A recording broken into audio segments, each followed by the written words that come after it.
Good morning, people of YouTube. So if you're just hopping on, I'm going to give it a few minutes. I'm just going to go ahead and get this coffee set up. And once the coffee is being made, we will go over a few things.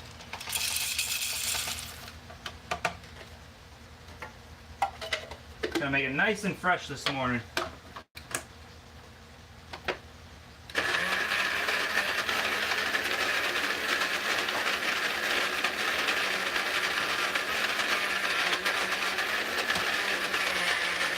So if you guys have never done the fresh coffee thing where you actually grind the beans on the spot right before you do your coffee, if you drink coffee, that is by far the best way to do it. It's so amazing. Just give me a minute here and we'll go over a couple things once I get this going.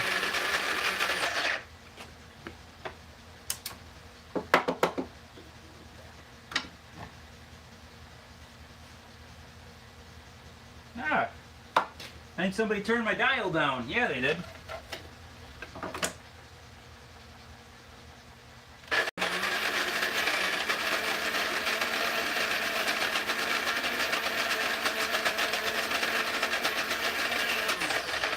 Probably got bumped getting carried out here.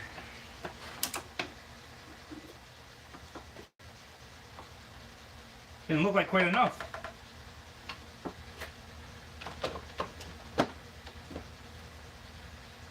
Alright, I'll clean that guy up later. Get this going. So, thanks to a couple of my customers here, or viewers I should say, and customers, they got me this cool little coaster. It's like a bottle opener slash coaster. Little different, but kind of neat. I won't use it out here very often. It's going to get too dirty too fast. I'll probably bring it in the house and use that for cold drinks. But this coffee is interesting. So one of the guys here, he saw that I have my favorite coffee listed on all my pages or whatever, and it's technically not my ultimate favorite. I mean, I just love coffee in general. That's just one of them that I prefer. I have several favorites. Probably what I'll do is later on, I'll throw a link in the description of this video for several of my favorites. But this one is Organic Mexican Le Corona de... I don't know. I got a Mexican last name, but I can't pronounce half the language. So it's a whole bean in this case. Cocoa, almond, lemon is the flavoring that they choose. And it's a light roast, which I do like light roast. So we'll see how much I like it once it's made. But I had a couple things to show you guys quick around the shop. So I'm going to grab the phone here and carry you around.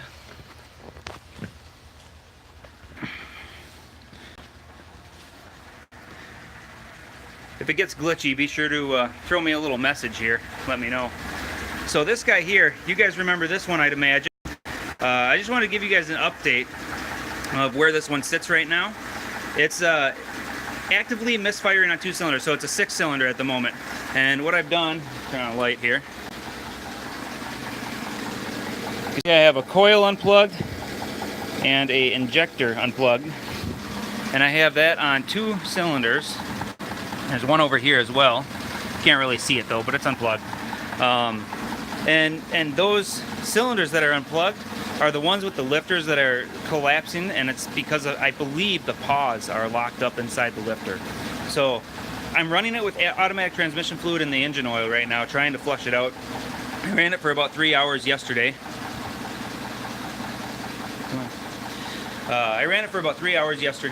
And I'm gonna run it for another 3 or 4 hours today, just keeping tabs on the oil pressure and making sure that that's okay.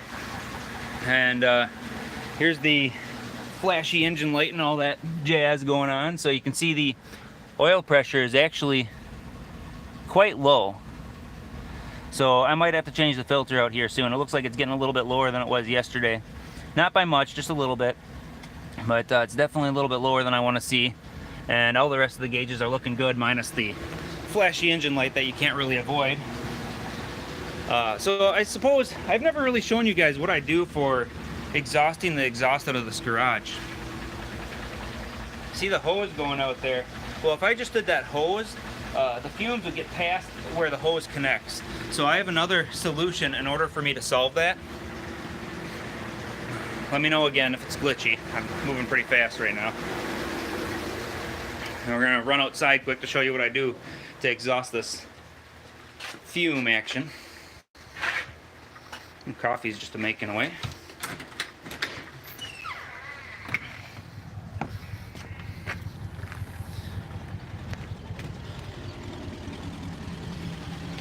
So if you look down here, you can see I got a blower hooked up to the end of the hose, and it creates a vacuum in that hose, and that's what I use to pull the exhaust fumes out of the garage. And if I do end up with little fumes in the garage, if I smell anything, I have a large blower inside the garage that I pressurize the garage with.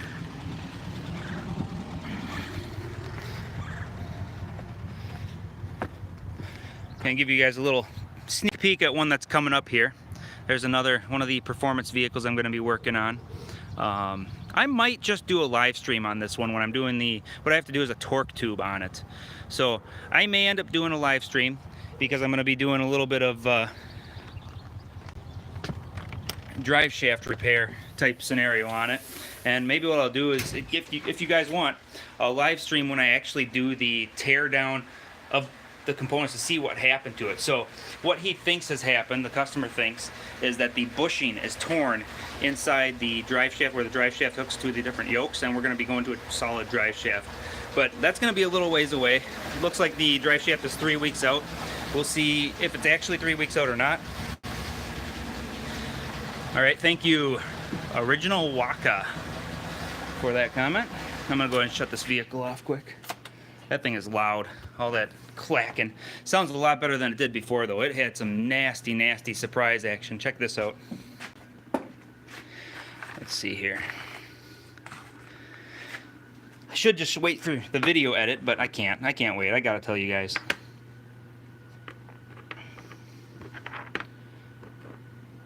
This is the chain tensioner on this thing for the timing chain. So the chain tensioner actually broke right here. And when it broke, the chain was slapping against it really bad. So, kind of an interesting little thing to fail. Where's the other part of the tensioner here? Here it is. So here's what they look like, you know, and then you can see the mark. Well, come on, get some light on there. There we go. You can see the mark there. That's where the chain was smacking it. So kind of an interesting thing. There's a couple more surprises on this thing that are kind of interesting, to say the least. So be sure to, when that video comes out, check that out. What kind of miles are on that failure? Let's see here. Good question. Thank you for reminding me. This is a 2010. Let's see, how many miles do we have? This vehicle's beat up bad, though, so. Hood open. Let's get out of there. Yeah, every light on the book. Come on. 150. Pretty common. Typically, lifter failure happens, not to this severity, because this one had 3 that had a problem, and that chain tensioner. So it's obviously a maintenance issue, but typically when they fail, it's between 150 and 200,000 miles. So that's pretty common. Either that or they fail under warranty. A lot of them are failing under warranty now, but I don't see them. So I see the ones between 150 and 200,000 miles. That's the most common failure mileage, I guess you could say.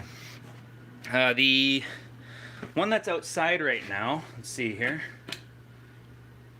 Go see what the mileage is on that one, because that one is also, he said that the lifter had failed and it must have freed itself up. I think that's the one that freed up, or is that the one that I freed up? I can't remember. I did too many of them. But let's go take a look quick, see what miles are on that one. Either way, it had something I had to do. I know I turned the tune off. This one had the broken exhaust manifold bolts though. So, and I ended up with an interesting story behind that too, so hopefully I'll get that video out here in the future. So 159. So it's right in the range as well. So there you go. That's kind of what they do. They just fail around that time frame. Come on, phone. There we go. So if you're looking to find a cheap vehicle, find one that's around that mileage. Their value is way down because of this issue. And if it doesn't have the issue yet and you turn it off, good to go. Get a range device, bring it with you, plug it in, drive away. Greetings from Puerto Rico. Cool. Cool. All right, let's get you guys planted up here quick. If you guys have any questions, of course, feel free to ask, as there's not very many people on here this morning, so I suppose not very many people are morning people. And that's going to be an advantage for anybody that has any questions. Of course, see if I can get you set up decent here. Got a couple funny things to tell you guys in a minute here. Doughhead moments of my own. You know, everybody has stupid moments. I'm just willing to share them. Oh, we're getting close. I don't want to do it yet because it'll be too strong. It'll be where I won't be able to taste the flavor. All right. I'm thinking you guys can hear me pretty good from there. But I should bring it closer anyway because I'm way, way, way far away.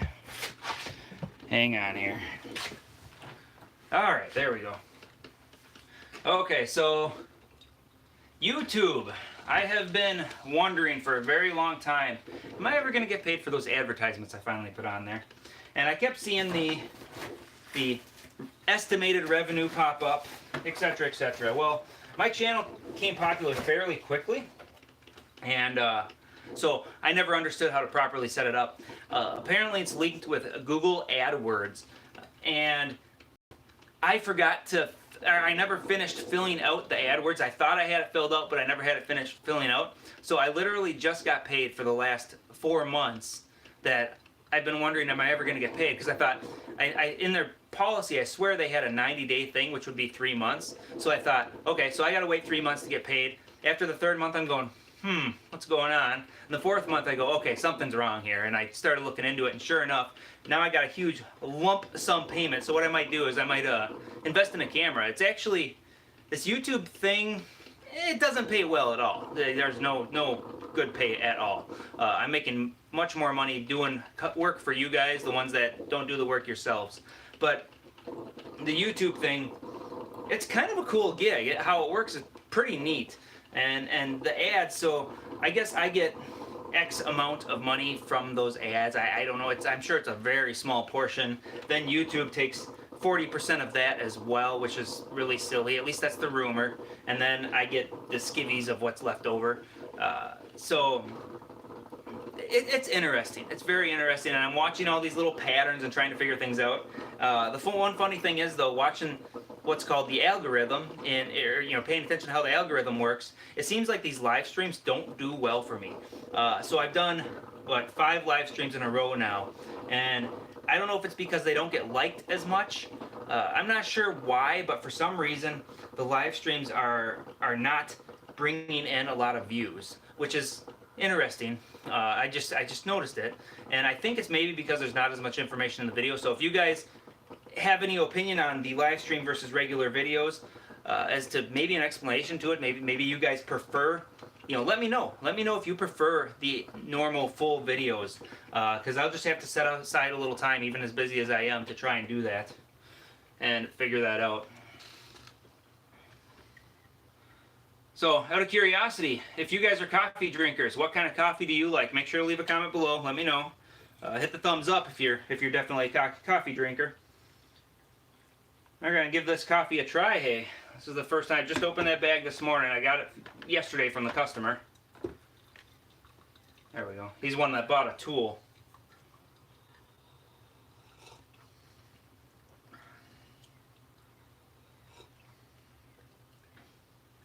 That's good. It's not overpowering. I expected to taste the lemon, but I more taste the almond and cocoa than anything. That's good though. I like that. That's really good. I don't know if I'd say it's my favorite, but it's definitely very good. It's definitely one I'll probably order, and I'll probably try this company. I haven't tried this company yet, so I'll probably try some of their coffees out and see how good they are. See what other ones I might like, because this one's pretty good. So there you have it. Allegro Coffee Light Roast Organic Mexico. So give it a try, guys. I'll go ahead and throw a link below if I find a link for it, and share it with you. So, do you guys have any questions here? I'm going to walk over to my computer. That way I can just look at it that way. It's much easier than the phone. This phone thing is a joke, honestly. If you guys do the phone thing, it's a joke. If you ever do any YouTubing. Not that you ever will, necessarily. Wow, that is way too high. Hang on. Wrecking everything. There we go.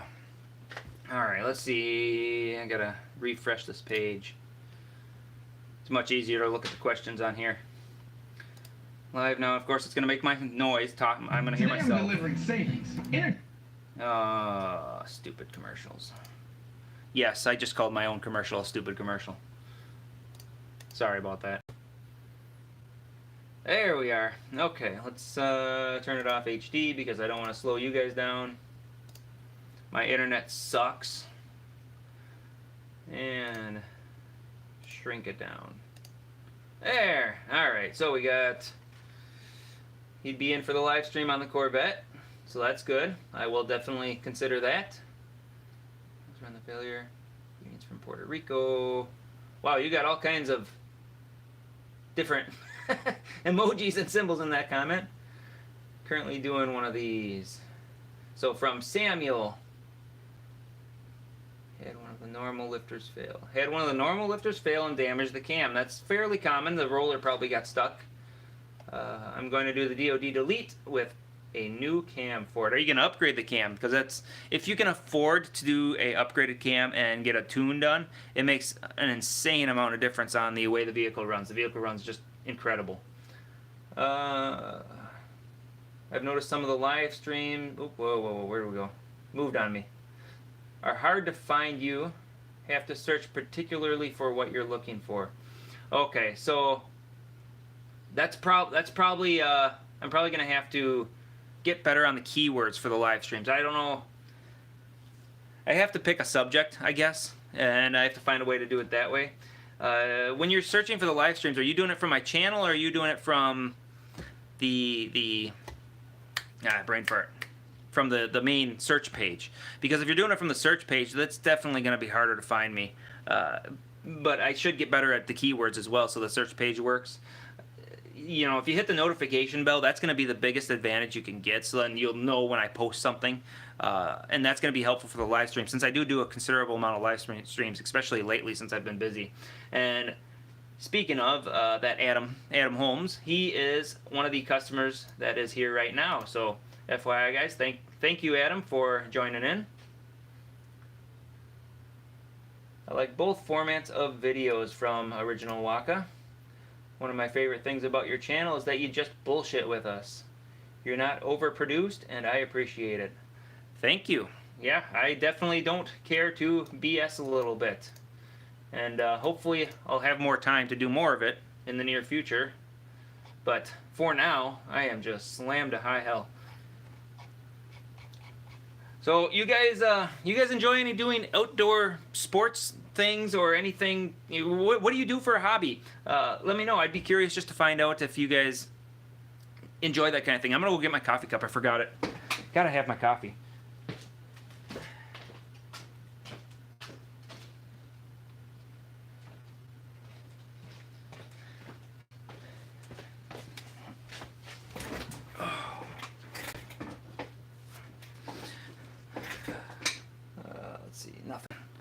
Okay, so as far as outdoor activity things, I don't get out very much, honestly. But when I do, it's more camping, outdoorsy stuff, and then the performance world I get drug into a little bit. I'll go to things like events called Power Cruise. That's a pretty large event, and that's just a ton of fun. If you've never been to a Power Cruise event, I believe they hold one in Texas, but they definitely hold one here in Minnesota. And those events are just incredibly fun. And then, of course, there's other events I'd like to go to, SENA, different things like that. But the camping thing, that's where I really enjoy. I love going out and just hanging out in the woods and enjoying nature. So if you guys enjoy anything like that, be sure to share that with me. And I'll leave my commentary, good, bad, or otherwise, I guess. I have a little bit of time to kill here, so I'll stay on for a little bit. And I don't know. Oh, I did want to go over this with you guys. Just thinking, I don't know what to go over with you guys. One of you sent me this, see a comment there. One of you sent me this TSB thing, and I was aware of this, but because they brought it to my attention, I definitely want to share it with you guys. I just haven't. I've been sharing my knowledge of it as far as because I already knew about this, but the reason for the displacement on demand issues. So GM LS AFM deactivation lifter issues. And basically what this whole thing goes over saying is that clean oil system is very critical in the respect of oil pressure. So, oh, excuse me. Let's see here. There's a couple of important numbers in here. Oil pressure relief valve, the oil supplied flam located in the oil pan near the filter housing. So they're claiming that as a potential issue. The AFM system has an operating range from 27 psi to 66 psi, and that is the important number right there. So what that is suggesting basically is if the oil pressure is below 27 psi, what happens is a little pause in the lifters, they can't collapse fast enough. And usually that comes from dirt that's clogging up that little screen that sits in the vlam, or it comes from an issue clogging up somewhere else that's lowering the oil pressure. If your oil filter is plugged up from debris, it'll drop the entire system's pressure. If that little screen under the oil sensor is plugged up, it'll just drop the vlam's oil pressure, and you'll be able to see that by the oil pressure sensor because the sensor is after the screen. So if the oil pressure is below 27 psi, that's when the lifters get beat up. That's when that little set of pause beats up on that shelf inside the lifters. That's very, very important and the main reason these things plug. Somebody else brought up a very good point recently, and I forget who he was, but the screens inside those VLAMs. So there's a couple different revisions of VLAM units. One has a bunch of little screens in it, and the other one just has the main screen in it, and they get plugged up from cleaning the engine. So engine flushes can actually damage these systems if they're active. So if you still use the displacement on demand AFM system, when you flush your engine out, it'll break any debris and chunks out on its way through the oil passage, and it may end up getting stuck in those screens. If it gets stuck in those screens, obviously that leads to issues, and then you have a collapsed lifter. So a couple things to consider and probably worth mentioning. In fact, I might throw something about this in the description for the sake of tags on this video, since he mentioned the tags thing. Alright, so Waka, one of your videos, you promised some work on late model GTO. Oh, yes, yes, yes. I have not edited that video yet. It is sitting in my stash of videos that is getting way too big. It's almost getting depressing and scary to consider how many videos I have to edit. What gives? That's what gives. I'm just so beyond busy, it's stupid, and I haven't had a chance to do it. Thanks for asking, though. So I have the GTO, the late model GTO. I have a 77 301 Pontiac engine that I'm doing. Then I have a Corvette that is in the video back order list. So those are the more cool projects, the fun projects. But I also have just tons of these GM video things going on in the background too. I have one that's related to the ABS system. Hopefully that video recorded properly. I think I had an issue with recording on that one. I also have this timing chain one, which I'm probably going to try and pump out first because I know it's a higher demand video. So I'm probably going to get this timing chain one out first just for the sake of getting it out. And then the exhaust manifold stud thing, I'm going to try and get that out too.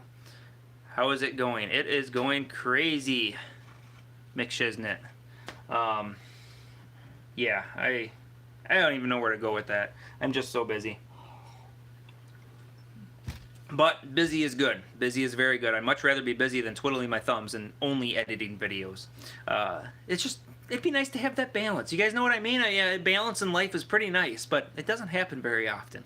You always end up from one extreme to the other. It just seems like that's how it works. So let's see. I'm gonna go ahead and click on my other comments quick. I'll come back to you guys in a minute. What I'm gonna do is I'm gonna see if there's any questions in my YouTube page that I can go ahead and answer on the spot here. So I'm going into my Creator Studio here, and I'm just going to take a peek at the comments section. Not that any of those guys are on here. I'll answer them separately later. Oh, there's that comment. Flushes clog the valleys in the DoD AFM plate. So there's what I just talked about. Let's see here. Any good questions that I thought were... Everybody keeps asking me, where are you? Well, I'm in Minnesota. So I gotta answer that again. Gotta make sure I state that. Be sure to hit the notification bell to get those updates. Somebody was asking me about my meter, my Fluke oscilloscope, because I have an old video from an Escalade that I did a wheel bearing, and I was diagnosing the wheel bearing, showing some waveforms, and that is a Fluke 199B. It's way overkill for automotive work. There's something I wanted to comment about. So, auto technician, the life of an auto technician, and different things related to being an auto technician. Now, I know some of the people that watch my videos are auto technicians, but there are less of those than there are the general person who does it in their backyard kind of a guy. It seems like the majority of you are from the backyard, just doing your own vehicle thing, and that's it kind of thing, and the occasional friend's job. And so I saw recently a bunch of videos on how much a technician gets paid. Should you start becoming an auto technician? Should you look into becoming an auto technician? Is the career path a good path? Things like that. What I want to know from you guys is, do you guys think that that would be a cool or good video for me to make, how I feel about being an auto technician in 2019? Something of that nature, or pay, or something of that nature. I'm willing to share anything. I really don't care. It's not going to hurt me any. I try to be upfront with my customers solely so that I can't get backstabbed by them later, kind of a thing, or hurt them later by them finding some info out about me. I just be upfront right out of the gate. So that's kind of something I've always thought about, and since I saw those videos, I thought, it might be good to go into that.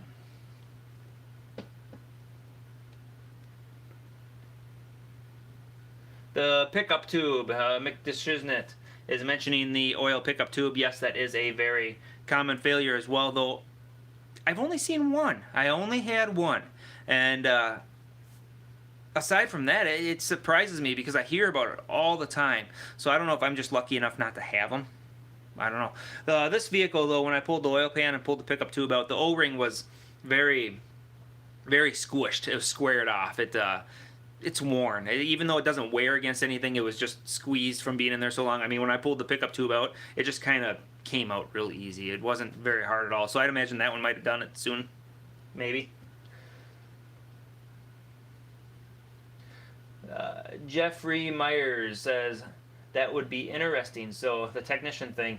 What subject would you maybe want me to talk on the most? The payroll, what it's like, give me something maybe to focus on first if I were to do that, I guess. Background info, what shop you came from, schooling. I'm a former auto tech from 10 years ago. Turned backyard mech. Cool. So, background. Let's see. Okay, so I actually started at a Ford dealer. Kind of, sort of. What it was I was just the prep boy for the cars before they get sold. I just had to clean the cars. That was when I was 15. So I started out really early. And when I turned 16 and I got my first car, it was a 94 Grand Prix. So to give you guys context of age, I'm actually 34 right now. So it was a 94 Grand Prix. And the car was a decent car. I mean, it was kind of reliable. They had intake failures, things like that. But I went through transmissions because I was a young punk kid doing stupid young punk kid things. So I had to learn the hard way how to fix my transmission. And before that, I had always worked on my bicycle, my own bicycle, so I was not afraid to get my hands dirty and work on things. And that car pretty much set the pace for me to learn how to fix cars. And I would race my buddies in school. And so racing them, it bored me. It bored me really quick, and I had to do something to make the car faster. So I started off with something simple like shaving the heads, and then I moved on from there. The Ford dealership, I was only there for a short time, and how did it? I damaged something or I did something wrong, and they ended up laying me off. Rather than firing me, they laid me off, claiming it was because of corporate overlords taking over the company. It did end up switching names, so maybe it was, maybe it wasn't, but I know I did a couple things that were probably not correct in their eyes. I was young and dumb. I don't know if you ever heard the phrase young, dumb, and full of cum, but little inappropriate for YouTube, but I'm going to say it anyway just because I really don't care. So I ended up going to a different job, and I worked at a computer network, computer support place So I completely switched gears. Computer support place, dishwashing. Then I went into radiator repair, and at that radiator repair, I ended up doing auto repair, and then I ended up going to college for auto repair. And when I went to college, it seemed like I was teaching the kids more than I was being taught. It was a very weird deal when I was in school as far as college goes. The teacher ended up having to tell me to stop answering questions. I learned really fast. When it came to getting hands-on and touching things related to vehicles, I learned very, very quickly. So while I was there, I ended up staying at the radiator shop for quite some time. Then I ended up going to a private place here in the town I'm in now, actually. And then moving on. I got somebody walking in here trying to. Hang on, I'll be right back.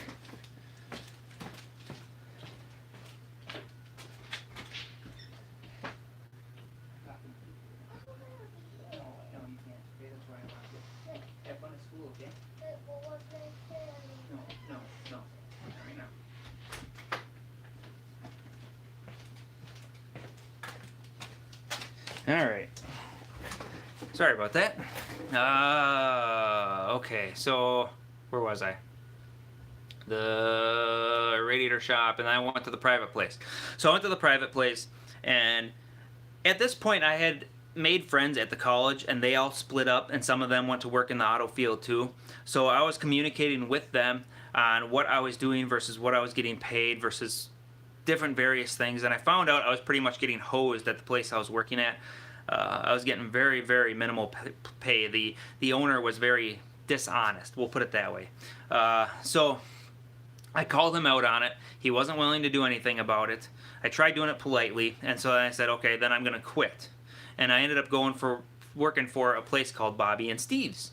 I worked there for a little while. The pay was good, except for they couldn't bring me enough work. I was bored. I ended up getting stuck on the night shift. I got bored. I ended up moving on to the last place that I worked, which was called Dynamicar, and that place was great. There was a couple little things, of course, like there is with any place, but I'm still happy with the guy. I wanted to do better. I wanted to do my own thing. I was sick of not being my own boss. Even though he gave me pretty much full reign to do what I needed to do, I still wanted to be my own boss. So I ended up deciding to start this place right out of my garage. Overall, this time, I had been slowly prepping and building my garage to make it what it is today, but it's still not enough yet. Go figure, right? And what I plan on doing is building a place later on. So I am definitely going to be upgrading at a later point, but I have to wait till I finish my upstairs in my house, which is totally destroyed right now in the middle of a partial remodel thing. So that's going to be quite some time until I can finish that. Hopefully I'll be able to do that and then move on and get a real shop with a couple of hoists that I can actually be full speed ahead. Right now I'm struggling to properly function here. Alright, so we got a few comments since that big long spiel I gave you guys. Supposed to be after removing the screen at idle. Alright, so Big 3, I'll call you. The oil pressure thing. If you go a little bit earlier in the video, I comment on the oil pressure, and you'll see me holding up the sheet. So you can look for that in the little bottom window there if you want to look at that. This sheet's talking about oil pressure here, and that's a TSB from Melling. So that's worth maybe reading into if you want the TSB. I don't know if it says it on here. Maybe I'll try and find a way to link it down below in the description. I don't see an actual TSB number on here, but I know I have the link for it somewhere, so I'll try and remember to do that. Alright, what else do we have? Shoe low oil pressure, no knock or tick. Ran perfect. It was the O-ring pickup. Yes, the low oil pressure, it can be either the pickup or that screen. I already read those comments. I don't know why I'm reading them again. Ford dealer.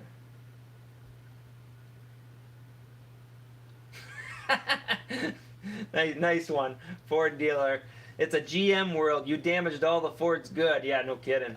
You know, the one thing I will say about the Ford dealership that that I found interesting. When I was there, they were selling like the, I don't know, is that an Escape? I think it's called an Escape.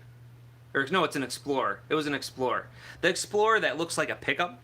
And that one was my favorite one to detail because usually the ones they were selling had that rubber floor mat. So if I ever had to clean them, it was literally just pressure wash the interior, which was awesome because you really didn't have to worry about anything. They had everything protected. It was like meant for going off-road, which was pretty cool. Is there a specific GM oil that you recommend for GM engines with displacement on demand? Stay away from the 520. I can definitely suggest that. Stay away from the low viscosity stuff.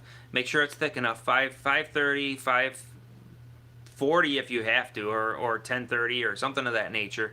Don't go any higher than that. Don't go any higher than like 1040. But 530, viscosity is more important than anything. And then of course avoid like Pennzoil and Quaker State. It seems like all those engines that people run that, they always end up with a lot more debris in them. And then the most important thing of all is the 3,000 mile interval change. With the displacement on demand systems, I've actually been telling people, you know, even though they're Dexos approved oil recommended, you can run that fine. But if you want to run conventional and you're out of warranty, go for it, because just do it at 3,000. Don't bother with running to 5,000 or 6,000 miles. It's just not worth it in these motors. There's just too much trouble. So 3,000 miles, 530, no low viscosity stuff. Those are the most important factors. I thought of another thing I was thinking about for video stuff. So people have been asking me what kind of vehicles I recommend. So I'm thinking about doing like a top 10 recommended vehicle purchase, or the manufacturers that I prefer, or some kind of video related to that. So I might do that in the future too. Let me know if there's anything there that you would like to hear from an actual auto tech. Vehicles are getting harder to find where I can actually approve of them. It seems like they've got them so well engineered now that they, at that 100,000 mile mark, they're game over. Game over. It's just the way they've figured it out. And then I do have one rule of thumb I'll give you right now, and that's if the vehicle is 80 to 130,000 miles on it and you're thinking about purchasing it, run away. Seriously, run away, because that is when things start to fail. And you're going to end up buying the vehicle, then putting money in it time and time and time again. Whereas if you do it after the 135, either it's going to be a piece of crap when you look at it and you're not going to want it, or they've spent all that money trying to fix all the little issues that started popping up, and then they decided they wanted to get rid of it. Well, now you're ahead of the game because they already spent half the money you need to spend on it, and you're only going to have to put piddles into it.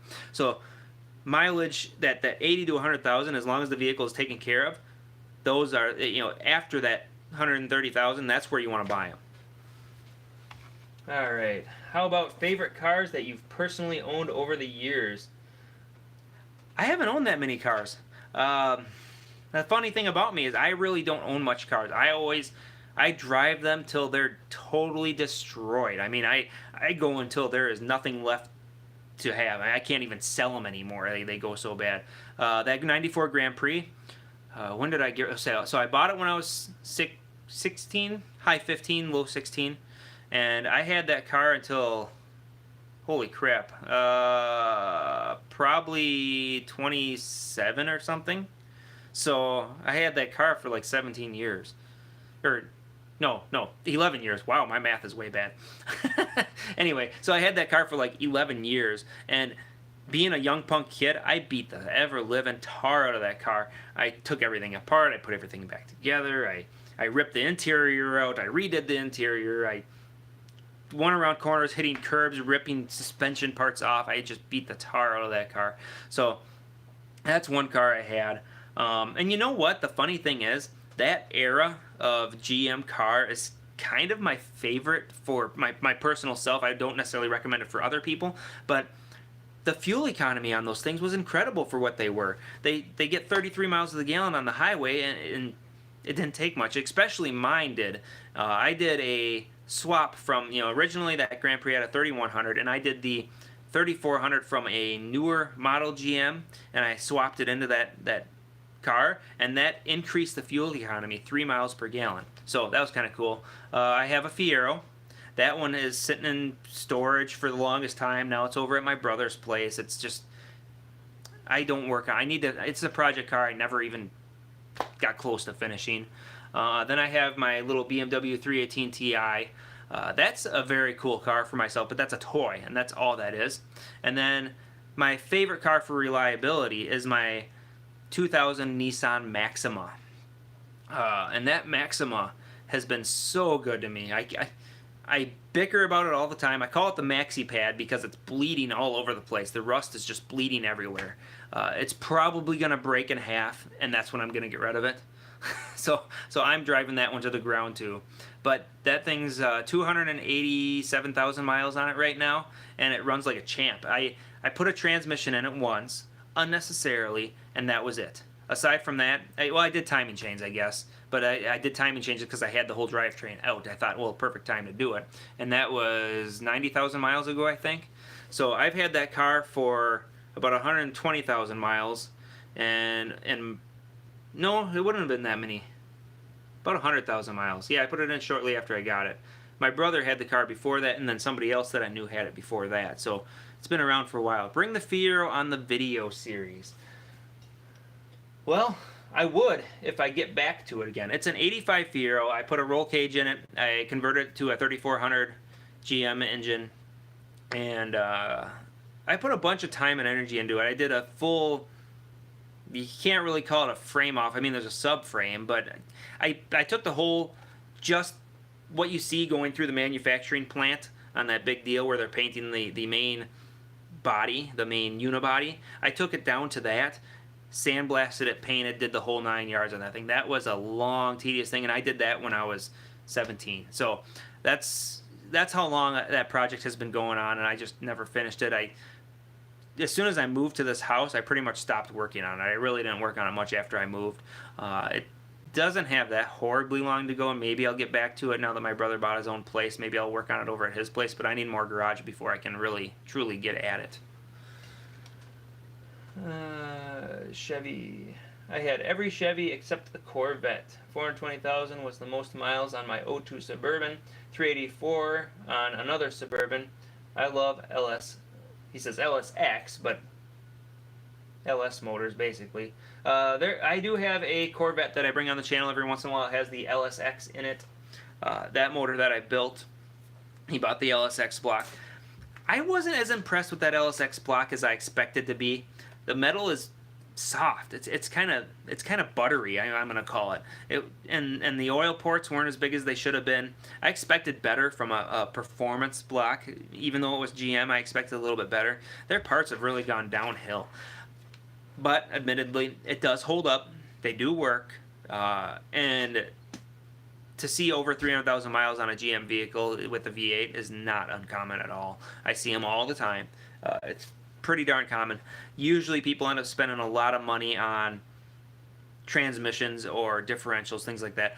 Speaking of differentials, I have a very large Cummins diesel that's coming in, and I'm going to be doing front and rear diff conversions on it, so that'll be another future video. If you want to see a live stream on that, since I won't be getting the video up forever, I can maybe do a partial live stream on one of those as well. And then I have a GTO that the guy mentioned earlier in this live stream that was listening, that I'm probably going to do a differential here on soon as well. So I have a lot of work going on. And speaking of, I see it's already 7:42, so I probably better get moving here. If you guys have any last comments, spit them out. Otherwise, I'm going to be taking off. I really got to get to work. I've been yakking for longer than I thought I would. I didn't drink near as much coffee as I should have by now. So I'll give you guys a little minute here.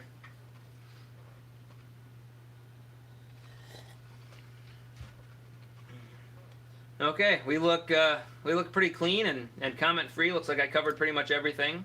So like, share, subscribe, and gotta go, bro. Have a great day. Yep, exactly. Thanks for watching.